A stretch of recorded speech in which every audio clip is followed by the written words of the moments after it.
Hello everyone, कैसे हो सब लोग। तो फिर कल आप लोगों का एग्ज़ाम है। उम्मीद है काफ़ी अच्छे से आपने फर्स्ट सेकंड यूनिट्स तैयार कर ली होंगी। फोर्थ आज हम कर रहे हैं। और नॉन क्रेडिट सब्जेक्ट के लिए 3 यूनिट्स काफ़ी होती हैं, कोई भी 3 कर लीजिए, उसके बाद आप नॉन क्रेडिट सब्जेक्ट को काफ़ी अच्छे से क्लियर कर सकते हो। फिर आपकी श्रद्धा है कि आप उन बाकी की बची हुई यूनिट्स के भी इंपॉर्टेंट क्वेश्चन करना चाहो तो कर लेना। चलो ज़्यादा टाइम वेस्ट ना करते हुए स्टार्ट कर देते हैं। तो सबसे पहले हम समझते हैं बेसिक क्रिप्टोग्राफी होता क्या है।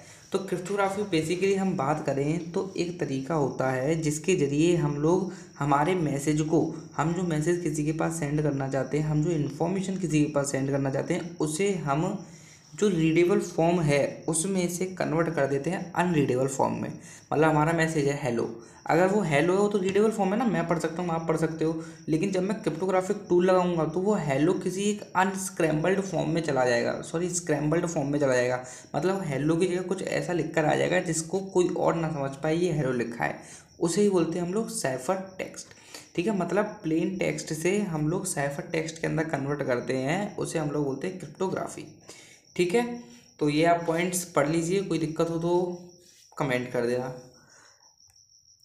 एक ये देखिए, द प्रीफिक्स क्रिप्ट, मतलब क्रिप्टोग्राफी के अंदर जो वर्ड है ना क्रिप्ट और ग्राफी, तो क्रिप्ट का मतलब होता है हिडन एंड ग्राफी का मतलब होता है राइटिंग, मतलब हिडन राइटिंग।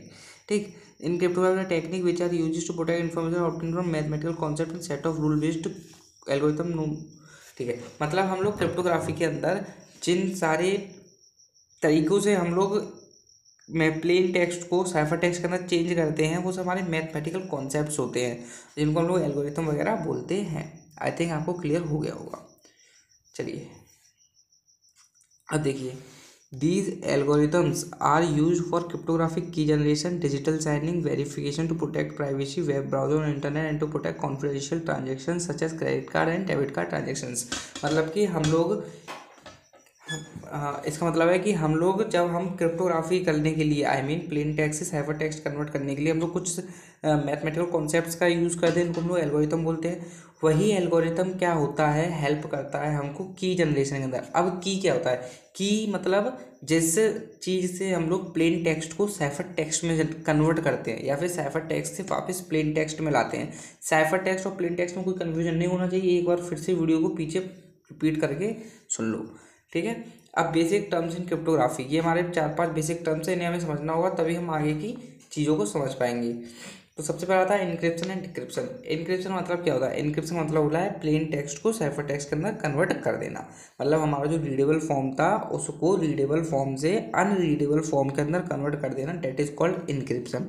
डिक्रिप्शन क्या होता है, डिक्रिप्शन सेम इसका उल्टा होता है। डिक्रिप्शन के अंदर हम लोग क्या करते हैं, जो साइफर टेक्स्ट था, मतलब जो अनरीडेबल वाला टेक्स्ट था, उस पर की लगा के, की मतलब सेट ऑफ रूल्स या एल्गोरिथम लगा के हम उसको साइफर से प्लेन में वापस लाते हैं। ठीक, देखो, in simplest form encryption is to convert the data into some unreadable form. This helps in protecting the privacy while sending data from sender on receiver. ठीक है, the reverse of encryption is called decryption. मतलब encryption का ही reverse decryption होता है। Encryption क्या होता है, प्लेन से साइफर, तो इसका रिवर्स क्या हो गया, साइफर से प्लेन। ठीक है, अब देखो, the concept of encryption and decryption required some extra information for encrypting and decrypting the data.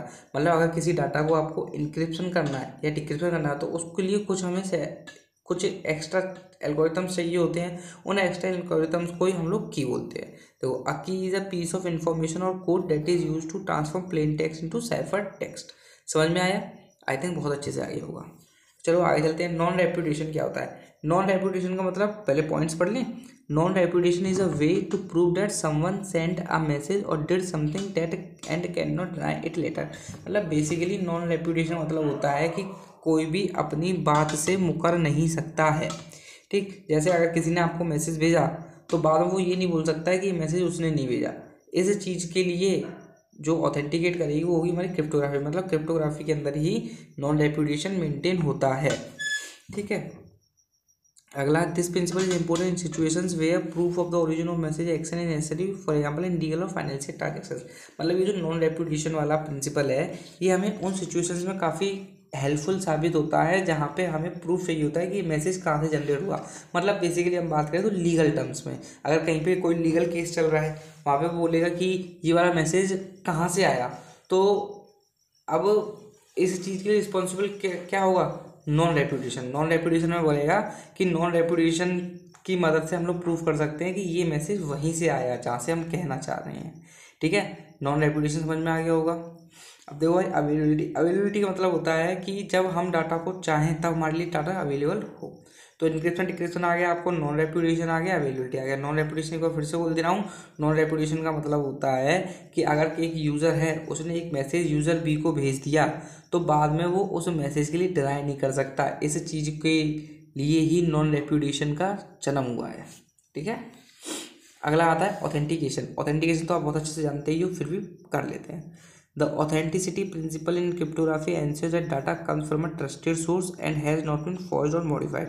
मतलब जो ऑथेंटिकेशन प्रिंसिपल है क्रिप्टोग्राफी के अंदर, वो इस चीज़ को एंश्योर करता है कि जो डाटा है हमारे पास, जो डाटा है या फिर जो इन्फॉर्मेशन है वो ट्रस्टेड सोर्स से आ रही है। पहले उस इन्फॉर्मेशन जब वो निकली होगी वहाँ से तो उसको पहले ऑथेंटिकेट किया गया होगा, उसके बाद वो रिसीवर के पास आई होगी।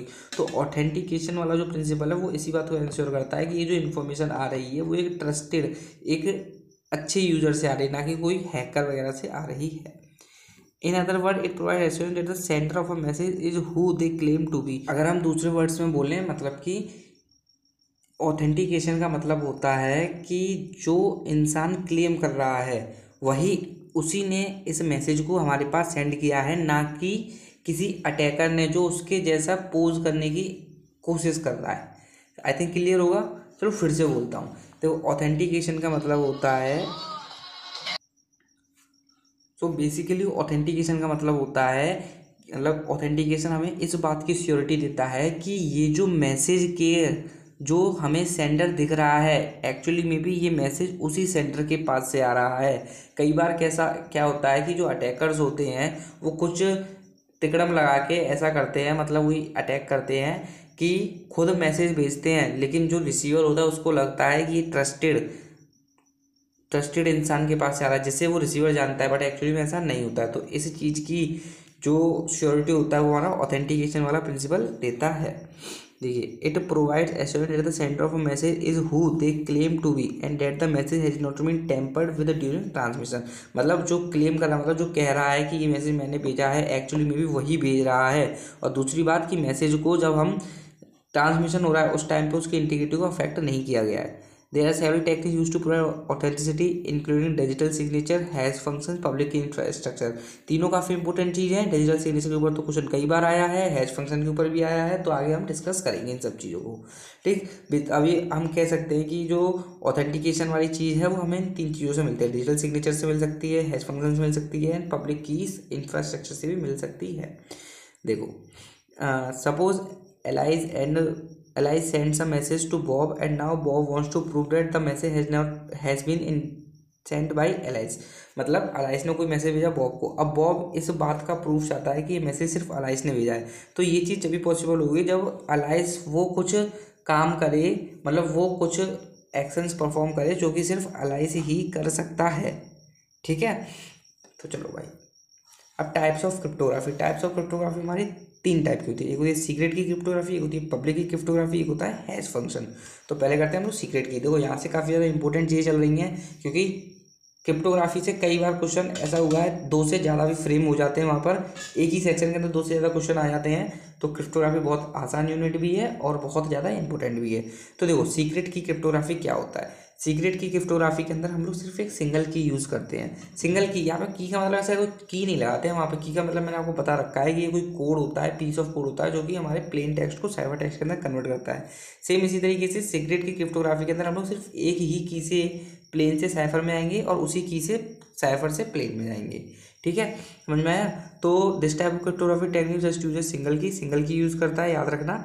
डिफ्रेंशिएट भी आता है, ये बताएंगे हम।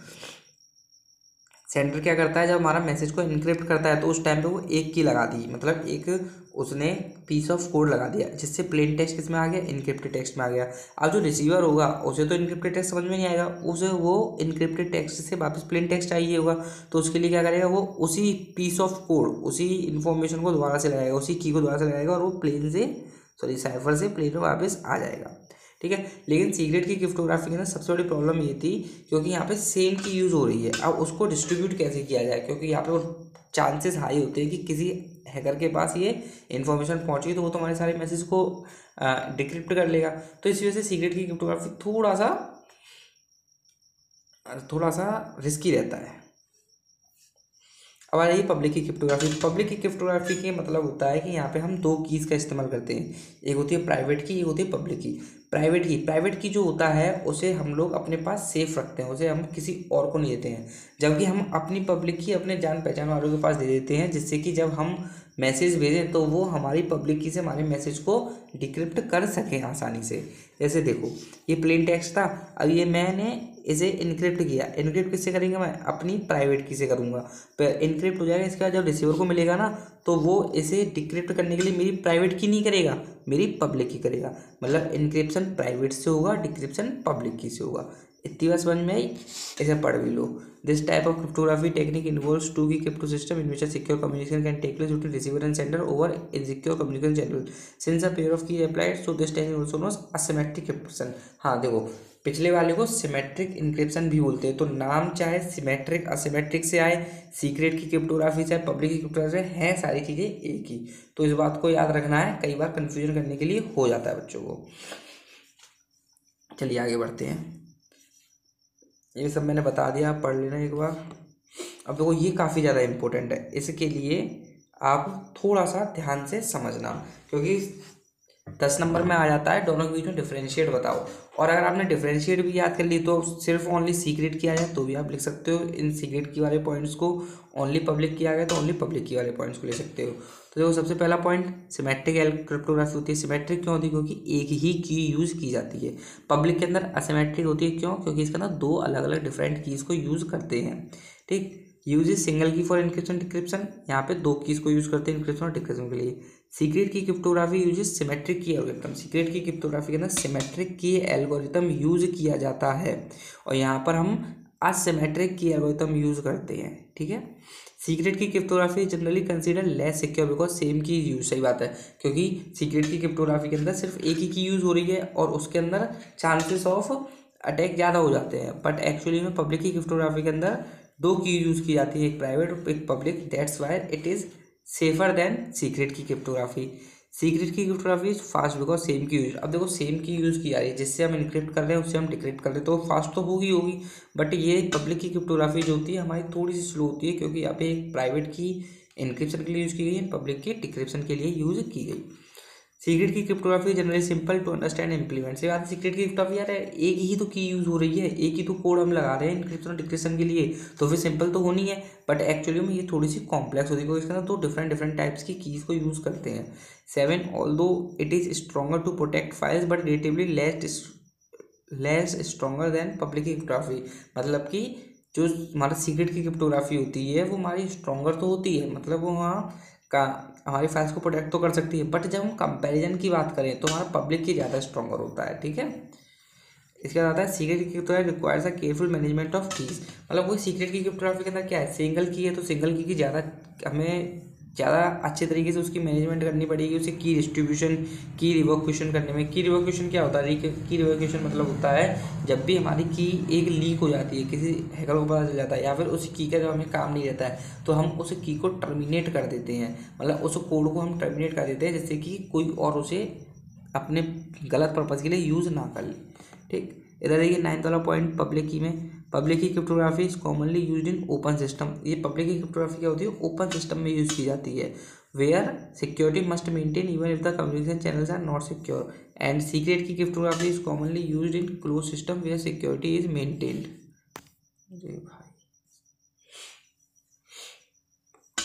ठीक है भाई लोग, समझ गए होंगे। तो ओपन सिस्टम क्लोज सिस्टम मतलब, ओपन सिस्टम मतलब जो ओपन है सभी के लिए, जहाँ पे ज़्यादा से ज़्यादा ट्रैफिक आता है, ज़्यादा ट्रैफिक जाता है, तो वो ओपन सिस्टम हो गया। क्लोज सिस्टम जहाँ पे मतलब हर किसी के लिए ओपन नहीं है, लिमिटेड एक्सेस है वहाँ पर, वो होता है हमारा क्लोज सिस्टम।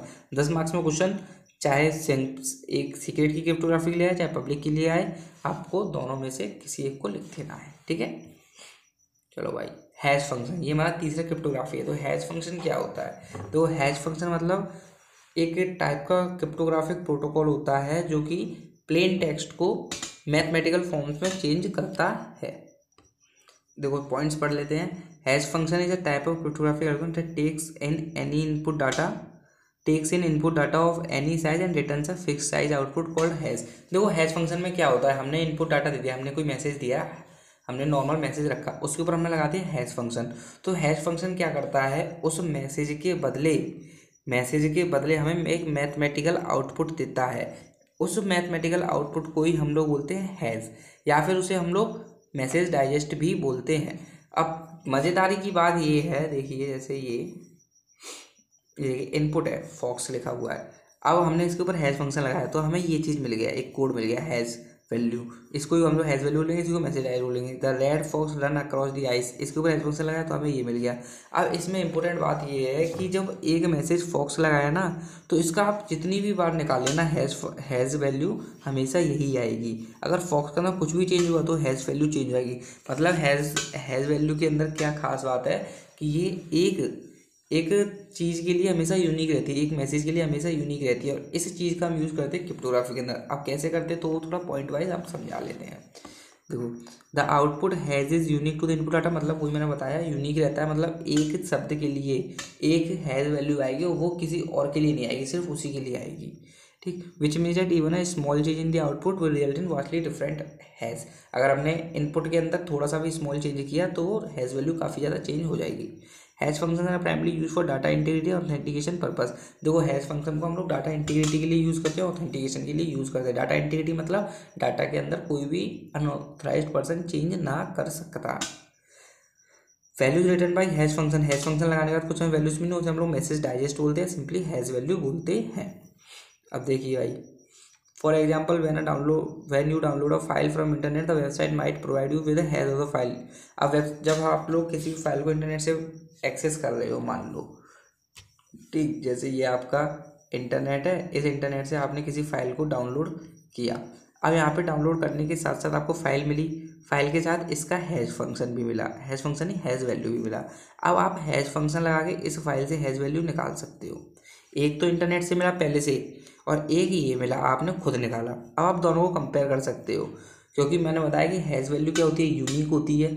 अगर इसके अंदर कोई भी चेंज नहीं आया होगा तो ये वाली हैज़ वैल्यू और ये वाली हैज़ वैल्यू दोनों सेम होंगी। अगर चेंज आया होगा हल्का सा भी, किसी ने चेंज कर दिया हैकर ने या अटैकर ने, तो फिर ये डिफरेंट आएंगी, और यहाँ से हमें ये पता चल जाएगा कि इसके अंदर कुछ ना कुछ तो चेंज हुआ है। I think everything is clear to you. ठीक, the ideal hash function has 3 main property. जो आइडियल हैश फंक्शन होता है उसकी 3 मेन प्रॉपर्टी होती हैं। It is extremely easy to calculate a hash of any given data, मतलब किसी भी गिवन डाटा का हैज़ निकालने में आपको ज़्यादा दिक्कतों का सामना नहीं करना पड़ेगा। Second point, it is extremely difficult to calculate a text that has given hash. देखो एक्चुअली में क्या होता है, ये हैज़ फंक्शन की वन वे प्रोसेस है। वन वे प्रोसेस का मतलब क्या हुआ, अब वैसे नाम से तो आप समझ रहे हो ना, वन वे मतलब एक मैसेज है, इस मैसेज पे हमने हैज़ फंक्शन लगाया तो यहाँ पे हमें एक हैज़ वैल्यू मिल गई।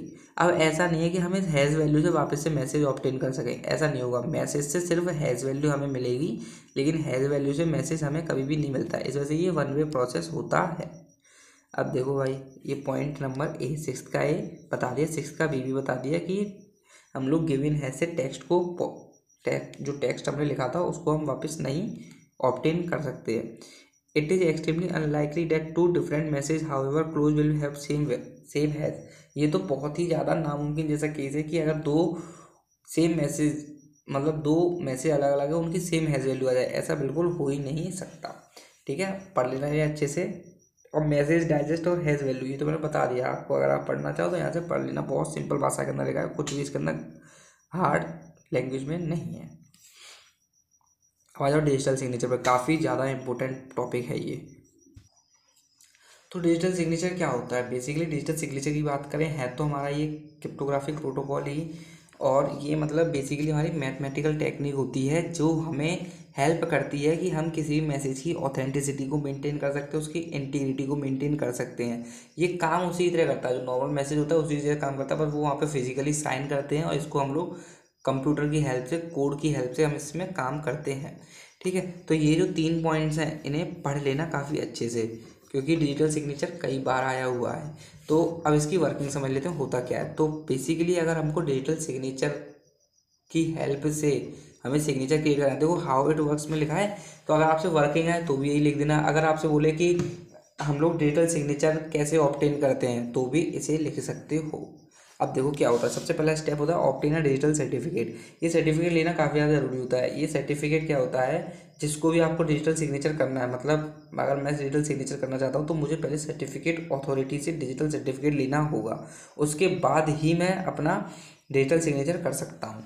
तो देखो भाई अब पढ़ लेते हैं। The first step in generating digital signature is to obtain a digital certificate. Digital certificate हमें लेना पड़ेगा, और डिजिटल सर्टिफिकेट जो होता है हमें ट्रस्टेड थर्ड पार्टी के द्वारा मिलता है, जिसे हम लोग सर्टिफिकेट अथॉरिटी बोलते हैं। ठीक है, और यहाँ से आगे से पढ़ने से पहले कहूँगा यार थोड़ा सब्सक्राइब करो यार। आप तो मैं देखो टाइम देखो, तुम लोग 4:15 हो रही, वो भी सुबह की। मैं रात में सोया नहीं हूँ, नोट्स प्रिपेयर किए हैं, उसके बाद तुरंत वीडियो बनाने लगा हूँ। मेरी आंखों में इतनी ज़्यादा नींद भर रही है यार, लेकिन थोड़ा तुम सब्सक्राइब लाइक 2-3 कमेंट तो कर ही सकते हो, इतना तो मैं डिजर्व करता हूँ यार, प्लीज़ कर दो।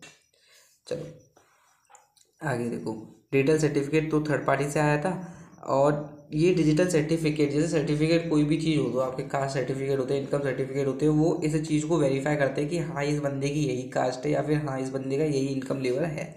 ऐसे ही जो डिजिटल सर्टिफिकेट होते हैं वो ये वेरीफाई करते हैं कि जो साइनर है, मतलब जो चीज़ साइन कर रहा है वो ऑथेंटिकेट पर्सन है, और उसकी पब्लिक की को ये लिंक वगैरह करते रहते हैं। ठीक है, तो डिजिटल सर्टिफिकेट मेनली हमारा वो उसका यही काम होता है कि ये वेरीफाई करता है कि इंसान सच में जेन्युइन है। ठीक है, the digital certificate contain the public key each other identifying information such as the name, email,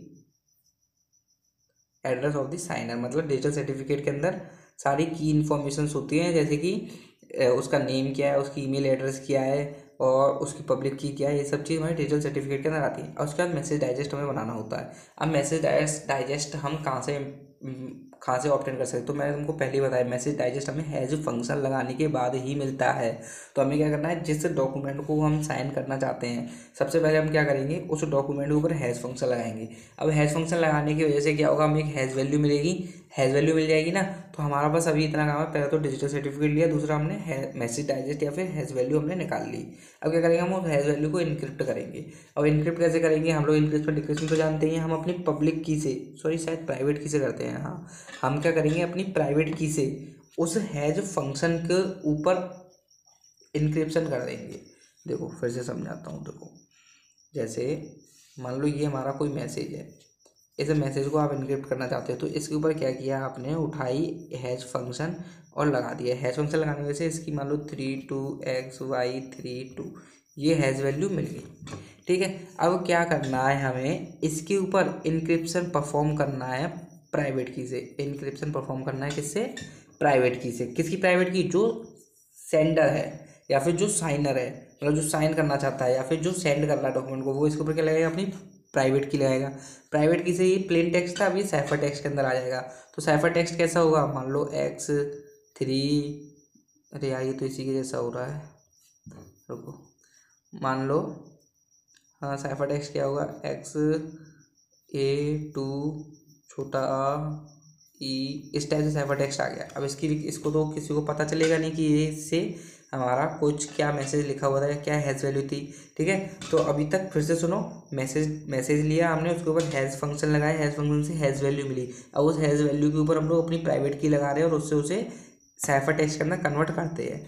ठीक है, इतना समझ में आई। अब हम क्या करते हैं, हमने जो हैज़ फंक्शन निकाला या फिर जो हमें डिजिटल से मतलब हमें जो इनक्रिप्शन किया हमने हैज़ वैल्यू का, उसे हम लोग उस डॉक्यूमेंट के साथ अटैच करते हैं और रिसीवर के पास भेज देते हैं। मतलब कि जो हमने डिजिटल सिग्नेचर हमने जो जनरेट किया, उसे हम लोग डॉक्यूमेंट के साथ अटैच करते हैं और साइनर के पास, मतलब रिसीवर के पास हम लोग भेज देते हैं। अब उससे क्या होगा, जैसे कि रिसीवर है, इसने वो मैसेज रिसीव कर लिया, तो उसे डॉक्यूमेंट मिला एक तो, और साथ में उसके एक साइफर टेक्स्ट मिला। ठीक है, अब साइफर टेक्स्ट को वो क्या करेगा, इस सेंडर की पब्लिक की, जिसने सेंड किया था उसी की पब्लिक की लगाकर यहाँ पे लगाई उसने पब्लिक की, और इसको वापस से चेंज कर लिया, तो 32xy32 में चेंज हो गया। ठीक है, ये कहाँ से आया, पब्लिक की लगा के। अब एक्चुअली में अब वो क्या करेगा, ये वैल्यू किसकी है, ये हैज़ वैल्यू है ना। ठीक है, अब क्या करेगा, वो इस मैसेज के ऊपर हैज़ फंक्शन लगाएगा। अब हैज़ फंक्शन लगाने के बाद क्या होगा, यहाँ से भी एक हैज़ वैल्यू मिलेगी। अगर ये दोनों हैज़ वैल्यू सेम हो गई तो हमारा इंटीग्रिटी मेंटेन है। अगर इसके अंदर कोई चेंज हुआ होगा तो ये दोनों वैल्यू सेम नहीं रहेंगी।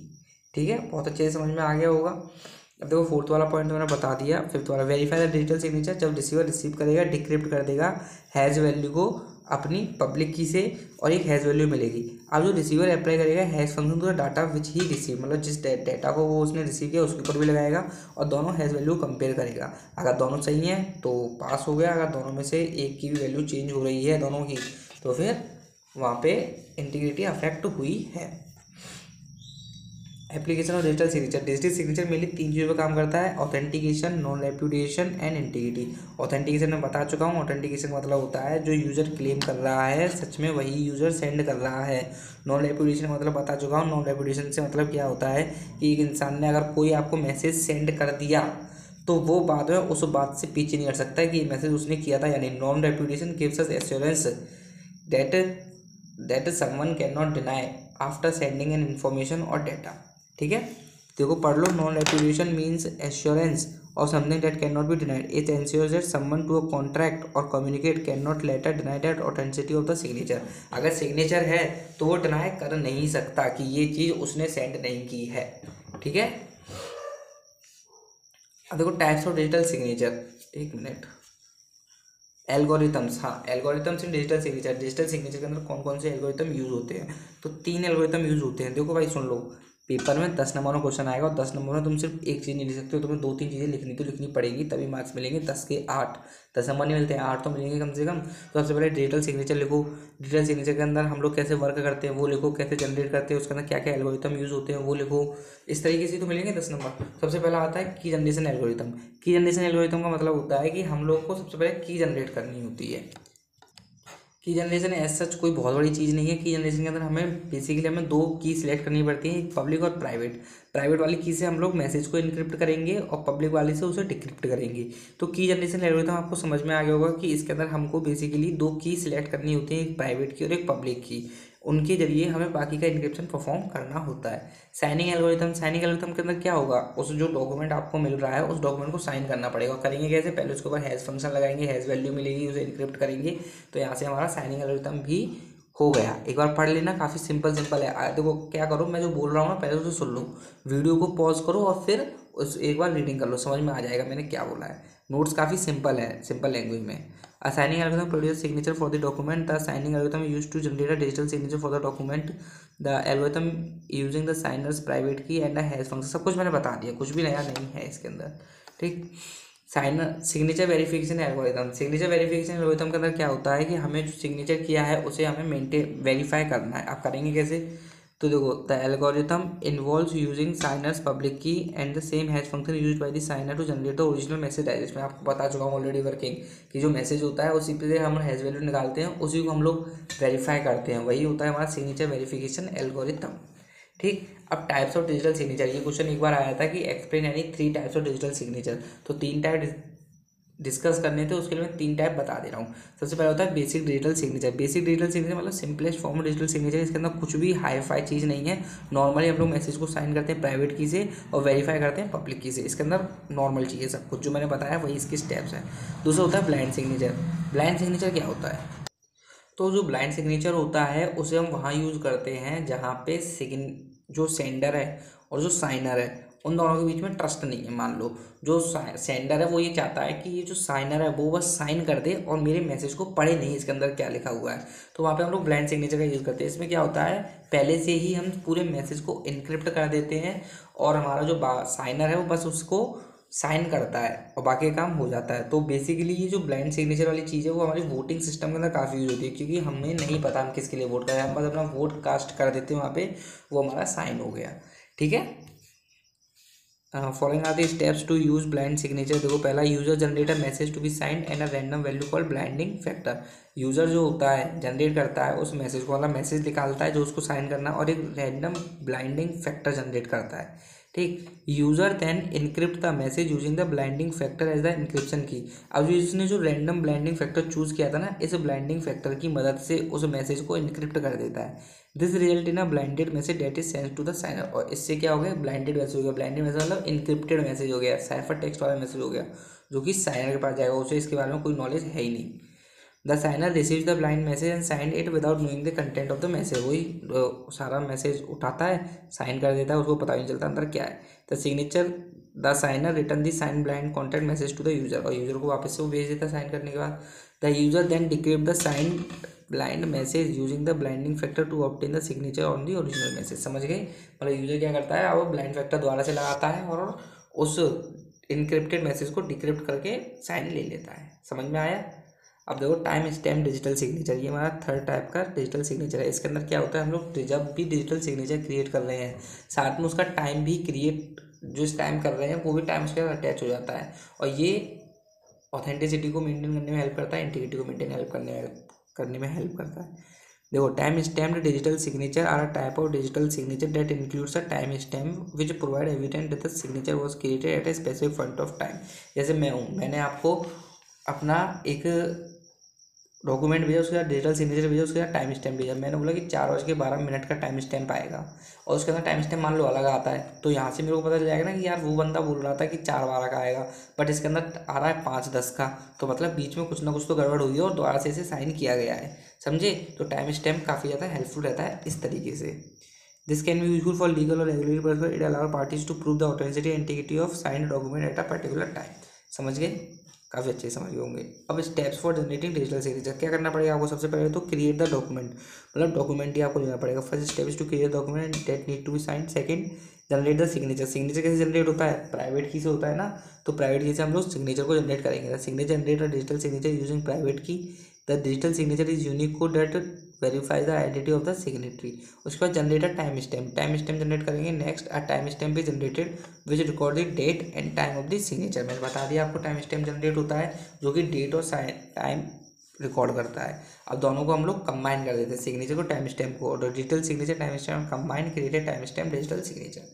समझ में आया? इसके बाद हम सबमिट कर दें डॉक्यूमेंट को, मतलब टाइम स्टैम्प डिजिटल सिग्नेचर, मतलब जिसके अंदर टाइम का स्टैम्प है वाला डिजिटल सिग्नेचर ऐड कर दिया जाता है डॉक्यूमेंट के द्वारा, और उस डॉक्यूमेंट को साइन कर दिया जाता है और रिलेटेड पार्टी के पास भेज दिया जाता है। ठीक, वेरिफिकेशन कैसे होता है? तो टाइम स्टैम्प डिजिटल सिग्नेचर को वेरीफाई करने के जो रिसिपिएंट होता है वो डॉक्यूमेंट का टाइम स्टैम्प चेक करता है, जिससे वो कंफर्म कर सके कि हाँ इसी टाइम से पहले हुआ है ये। मैंने बताया जैसे 4:10 का टाइम दिया, उसके बाद आ रहा है 4:20 भी आ रहा है, तो भी दिक्कत हुई ना कि 10 मिनट के लिए कुछ ना कुछ तो गड़बड़ हुई है। समझ में? ऐसे ही हमारा डिजिटल सिग्नेचर काम कर जाता है। ये हमारा डिजिटल सिग्नेचर का डायग्राम आप देख सकते हो। मैसेज होता है, उस मैसेज के ऊपर हम लोग हैश फंक्शन लगाते हैं, इससे हमें हैश वैल्यू मिल गई। अब उस हैश वैल्यू को हम लोग इनक्रिप्ट करते हैं किससे? प्राइवेट की से, और उसे हम लोग सेंड कर देते हैं। सेंड करने के बाद जो रिसीवर होता है वो यूज़ करता है और उस ये जो हैश वैल्यू आई थी ना उसको डिक्रिप्ट करता है, यहाँ से हमें हैश वैल्यू मिल गई। अब क्या करेगा? अब जो हमारा नॉर्मल मैसेज मिला है उसके ऊपर भी हैश फंक्शन लगाएगा, दोनों की वैल्यूज़ को चेक करेगा। अब आता है आरएसए एल्गोरिथम, काफ़ी ज़्यादा इंपॉर्टेंट एल्गोरिथम है। इसके ऊपर एक न्यूमेरिकल पक्का आता है 10 नंबर में, मतलब 5 नंबर में आरएसए एल्गोरिथम बताओ क्या होता है, 5 नंबर न्यूमेरिकल, कभी कभी 10 नंबर में भी आ जाता है पूरा एक ही न्यूमेरिकल 10 नंबर में आ गया, तो ये काफ़ी ज़्यादा इंपॉर्टेंट है, सुन लेना अच्छे से। तो आरएसए एल्गोरिथम क्या होता है? हमारा असिमेट्रिक क्रिप्टोग्राफी एल्गोरिथम होता है, मतलब इसके अंदर पब्लिक की और प्राइवेट की दोनों यूज़ होनी है। ठीक, अभी आरएसए इसका नाम कहाँ से पड़ा? इसका नाम पड़ा इसके फाउंडर से। पहले एक फाउंडर का नाम था रॉन रिवेस्ट, सेकंड फाउंडर का नाम था आदि शमीर, तीसरे फाउंडर का नाम था लियोनार्ड एंडलीमन। तो वहाँ से इसका नाम आया आरएसए। देखो ये रहा, रॉन रिवेस्ट, आदि शमीर एंड लियोनार्ड एंडलीमन। ठीक है, ये स्पेलिंग याद रखना। आरएसए एल्गोरिथम क्या था? हमारा मैथमेटिकल पार्ट पे बेस्ड था कि हम लोग किसी भी दो नंबर का मल्टीप्लाई तो बड़ी आसानी से कर सकते हैं, लेकिन उनके फैक्टर्स निकालने में बहुत दिक्कत आई, बहुत सारे फैक्टर हो जाएंगे। इस कॉन्सेप्ट के ऊपर बेस्ड था। फिर से सुन लो, जो आगे से एल्गोरिथम था वो हमारे मैथमेटिकल कॉन्सेप्ट के ऊपर बेस्ड था, और वो मैथमेटिकल कॉन्सेप्ट ये था कि अगर हम दो नंबर लेते हैं तो उनका हम मल्टीप्लाई तो बड़ी आसानी से कर सकते हैं और रिजल्ट भी ले सकते हैं, लेकिन उसी नंबर का जो मल्टीप्लाई करके आया उसका फैक्टर निकालने में हमें बहुत ज़्यादा दिक्कत होगी, मतलब फैक्टर बहुत सारे आएंगे, कोई एक नहीं आएगा। ठीक है, ये समझ में आ रहा है? देखो सेंडर था, डाटा था, उसने उसे की लगा के उसे इनक्रिप्ट कर दिया, साइफर टेक्स्ट से वापस ये बन गया। अब देखो एडवांटेज ऑफ आरएसए। आरएसए समझ में आ गया ना? आरएसए मतलब एक एल्गोरिथम था जो कि असिमेट्रिक की क्रिप्टोग्राफी के ऊपर काम करता था, और ये हमारे प्लेन टेक्स्ट को साइफर टेक्स्ट के अंदर चेंज करता है। ठीक, अब देखो एडवांटेज ऑफ आरएसए। सबसे पहले एडवांटेज सिक्योरिटी। आरएसए क्या है? हमारा बहुत ही ज़्यादा सिक्योर एन्क्रिप्शन एल्गोरिथम है। ठीक, तो भाई सिक्योरिटी तो समझ में आ गया होगा, मतलब आरएसए के अंदर क्या होता है, सिक्योर कम्युनिकेशन एल्गोरिथम होता है। आरएसए काफ़ी ज़्यादा सिक्योर है। सेकंड इज की मैनेजमेंट। अब देखो आरएसए के अंदर मैंने आपको बताया कि पब्लिक की क्रिप्टोग्राफी मतलब एक प्राइवेट की होती है, पब्लिक की होती है, तो फिर यहाँ पर सेम की तो है नहीं, तो उसका डिस्ट्रीब्यूशन प्रॉब्लम भी नहीं आएगी, तो ईजिली यहाँ पे की मैनेजमेंट हो जाता है। डिजिटल सिग्नेचर, आरएसए को हम लोग यूज़ करते हैं डिजिटल सिग्नेचर्स क्रिएट करने के लिए, जिससे कि हम ऑथेंटिकेट कर सकते हैं मैसेज को। Second is efficiency. RA is relatively efficient and can be use for encryption decryption of message of different site. मतलब आरएसए क्या होता है, काफ़ी ज़्यादा एफिशिएंट होता है इस काम में, और इसके जरिए हम इंक्रिप्शन डिक्रिप्शन भी कर सकते हैं। स्टैंडर्डाइजेशन, तो आरएसए को हम लोग वाइडली स्टैंडर्डाइज्ड है, मतलब आरएसए जो है स्टैंडर्डली एक्सेप्टेड किया गया है बड़ी बड़ी इंस्टीट्यूट्स के द्वारा। ऐसा नहीं है कि आरएसए कुछ भी बना दिया गया है और जो कोई एक्सेप्ट नहीं किया है, आरएसए को एक्सेप्ट भी किया गया है, मतलब रिकॉग्नाइजेशन इसे मिल चुकी है। कहाँ से मिली है, national institute of standard and technology NIST से। अब इसको इतनी बड़ी इंस्टीट्यूट ने रिकॉग्निशन दे दी है, तो फिर जाहिर सी बात है ये बहुत अच्छी चीज़ होगी। ठीक है, अब इसके हम डिसएडवांटेज की बात कर लेते हैं। तो की साइज, अब देखो मैंने तुम्हें बताया इसके अंदर हमें लार्ज नंबर्स ऑब्टेन करने पड़ते हैं। अच्छा देखो, डिसएडवांटेज से पहले आपको थोड़ा सा मैं दिखाऊँ क्या होता है। वैसे ये इसका पूरा एल्गोरिथम कैसे काम करता है। इसके अंदर हमें पहले दो नंबर डिसाइड करने पड़ते हैं, P and Q। P and Q दो नंबर डिसाइड कर लिए, उसके बाद हम N निकालते हैं। N क्या होता है, P मल्टीप्लाई बाई Q होता है। उसको निकालने के बाद हमें टोस्टैंड फंक्शन निकालना होता है, वो क्या होता है, P-1 इंटू Q-1 मल्टीप्लाई होता है। फिर E की वैल्यू निकालनी होती है। तो देखो सब कुछ करने से पहले हमें P और Q चाहिए थे, और वो P और Q के लिए हमें बड़ी वैल्यू चाहिए होती है। अच्छा देखो, छोटा ना वैल्यू लिया, तुमने 2 और 3 लिया, तो 2 इंटू 3 करोगे तो जो N जनरेट होगा 6 होगा। अब 6 के फैक्टर तो बहुत आसान है, दो ही होंगे ना, 2 और 3। अगर मान लो मैंने बड़े बड़े नंबर ले लिए, 13, 13 और 10 ले लिए, तो इनका मल्टीप्लाई करेंगे तो 130 आएगा। यहाँ पे बहुत सारे फैक्टर हो गए ना, इसीलिए हमें क्या होता है, आरएसए के अंदर बड़ी से बड़ी वैल्यू लेनी होती है। कोई छोटी लोगे तो अटैकर एक बार फेल होगा, दूसरे अटैम्प्ट में तो कम से कम पास कर ही देगा ना अटैकर, लेकिन बड़ी वैल्यू लोगे तो वहाँ पे बहुत सारे फैक्टर होंगे, तो वो पास नहीं कर पाएगा, चांसेस बहुत कम है। ठीक, अब डिसएडवांटेज पे आओ। की साइज समझ में आया। की साइज में क्या होता है कि लार्ज की साइज चाहिए होती है, एटलीस्ट 2048 बिट्स की। ठीक, काफ़ी इंपॉर्टेंट है, इसे याद करना। परफॉर्मेंस, आरएसए क्या है, स्लोअर है अदर इंक्रिप्शन से, मतलब आरएसए फास्ट तो है, विद इन सेकेंड तो काम करता है, लेकिन जब हम दूसरे एल्गोरिथम से, दूसरे क्रिप्टोग्राफिक एल्गोरिथम से कंपेयर करें तो आरएसए जो होता है थोड़ा सा स्लो हो जाता है। किसके कंपेरिजन में, AES के कंपेरिजन में। ठीक है, एंड नेक्स्ट है यूज़ मोर कंप्यूटर रिसोर्स। इसके लिए बहुत ज़्यादा कंप्यूटर रिसोर्स की जरूरत पड़ती है, क्योंकि ये सिंगल की इंक्रिप्शन नहीं है।